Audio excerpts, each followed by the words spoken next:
আসসালামু আলাইকুম। Welcome to best study Bangla academy.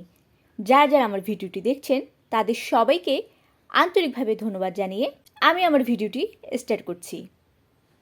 আমরা পড়ছিলাম দ্বিতীয় শ্রেণীর আমার বাংলা বই। তারই ধারাবাহিক পর্যায়ে আজকে আমরা পড়ব পাঠ 25-এর সবাই মিলে কাজ করি। পাঠ 25-এর সবাই মিলে কাজ করি। বহুদিন আগের কথা, মহানবী হজরত মোহাম্মদ সাল্লাল্লাহু আলাইহি সাল্লাম তখন মদিনায় থাকতেন। তিনি একদিন খবর পেলেন শত্রুরা মদিনায় হামলা করবে। তিনি সবাইকে ডাকলেন, বললেন শহরের চারপাশে পরিখা খুঁড়তে হবে। পরিখা অর্থ কি? খাল। পরিখা হচ্ছে খাল। আর এখানে যে বলল যে শত্রুরা মদিনায় হামলা করবে, মদিনা অর্থ কিন্তু আরবের একটি শহরকে বোঝানো হয়। আর হামলা অর্থ কি? আক্রমণ করা, অর্থাৎ মারামারি করা। অনেকেই বলল এই কাজে তো অনেক সময় লাগবে। মহানবী সাল্লাল্লাহু আলাইহি সাল্লাম বললেন সবাই মিলে কাজ করতে হবে। সবাই মিলে করলে কোনো কাজই কঠিন নয়। 10 জন করে দল করা হলো। কোন দল কতটুকু মাটি কাটবে ঠিক করা হলো। তারপর শুরু হয়ে গেল মাটি কাটার কাজ। মহানবী সাল্লাল্লাহু আলাইহি সাল্লাম দেখলেন একটি দলে 9 জন কাজ করছে।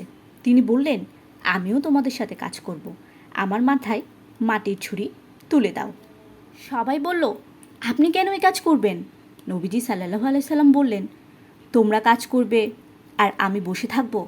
তিনি নিজের মাথায় মাটির ঝুড়ি তুলে নিলেন। কয়েকদিনের মধ্যে পরীক্ষা অর্থাৎ খাল খোঁড়া শেষ হলো। সবাই বুঝল একসাথে করলে কাজ সহজ হয়। তাহলে বন্ধুরা আমরা এটা থেকে কী বুঝতে পারলাম? সবাই মিলেমিশে কাজ করলে কিন্তু কাজটা সহজ হয়।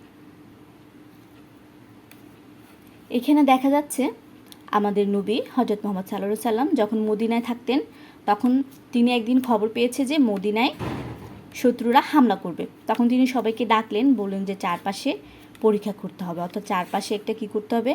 খাল খনন করতে হবে। তো অনেকে বলল এই কাজে তো অনেক সময় লাগবে, শত্রুরা যে কোনো সময়ে চলে আসতে পারে আর এই কাজ করতেও অনেক সময় লাগবে। তখন মহানবী সাল্লাল্লাহু আলাইহি সাল্লাম বললেন যে সবাই মিলেমিশে কাজ করতে হবে।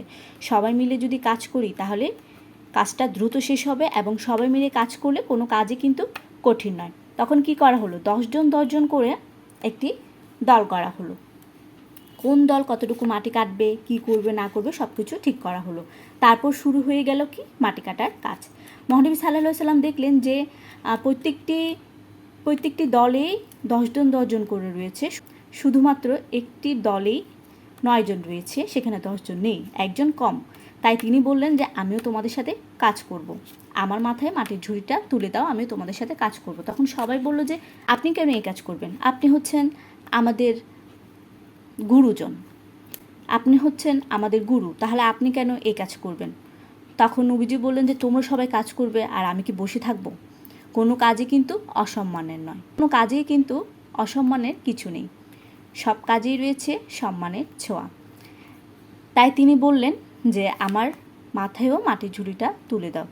তখন সবাই মিলেমিশে কাজ করে দেখা গেল যে কাজটি খুব সুন্দরভাবেই দ্রুত শেষ হলো। তখন সবাই বুঝলো যে আসলে একসাথে কাজ করলে কাজটি কি হয়? সহজ হয়। তাই আমাদের উচিত প্রত্যেকেরই মিলেমিশে একসাথে কাজ করা। এখানে কিছু শব্দার্থ রয়েছে। মদিনা, মদিনা অর্থ কি? আরবের একটি শহর। মদিনা অর্থ আরবের একটি শহর। হামলা অর্থ আক্রমণ, হামলা অর্থ আক্রমণ। পরীক্ষা অর্থ কি? খাল, পরীক্ষা অর্থ খাল।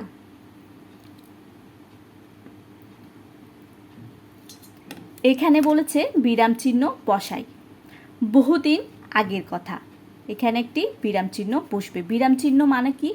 বিরাম চিহ্ন মানে হচ্ছে কমা, দাড়ি, সেমিকলন, তারপর বিস্ময়বোধক চিহ্ন, তারপর হচ্ছে কি প্রশ্নবোধক চিহ্ন। সমস্ত কিছুকে একসাথে কি বলা হয়? বিরাম চিহ্ন বলা হয়। বিরাম চিহ্ন বসাই। বহুদিন আগের কথা ড্যাশ, এখানে একটি বিরাম চিহ্ন হবে। এখানে কি হবে? দাড়ি হবে। স্ক্রিনে তোমরা দেখতে পাচ্ছ এখানে হবে দাড়ি। বহুদিন আগের কথা দাড়ি। সবাই বলল কমা, সবাই বলল কমা হবে। আপনি কেন এই কাজ করবেন? করবেনের পরে হবে যে কি? প্রশ্নবোধক চিহ্ন, যা তোমরা স্ক্রিনে দেখতে পাচ্ছ। সবাই বলল কমা, আপনি কেন এই কাজ করবেন? প্রশ্নবোধক চিহ্ন। সবাই বুঝলো। সবাই বুঝলো কি হবে? কমা হবে। সবাই বুঝলো কমা একসাথে করলে কাজ সহজ হয় দাড়ি। একসাথে করলে কাজ সহজ হয়। সবাই মিলে করি। সপ্তাহে একদিন সবাই মিলে শ্রেণীকক্ষ পরিষ্কার পরিচ্ছন্ন করি। অবশ্যই আমরা যখন শ্রেণীকক্ষে যাব সবাই সপ্তাহে একদিন মিলে শ্রেণীকক্ষ পরিষ্কার পরিচ্ছন্ন করব। শ্রেণীকক্ষ কখনো আমরা ময়লা করব না। ধন্যবাদ সবাইকে। কোনো প্রশ্ন থাকলে অবশ্যই কমেন্ট করে জানাতে পারেন।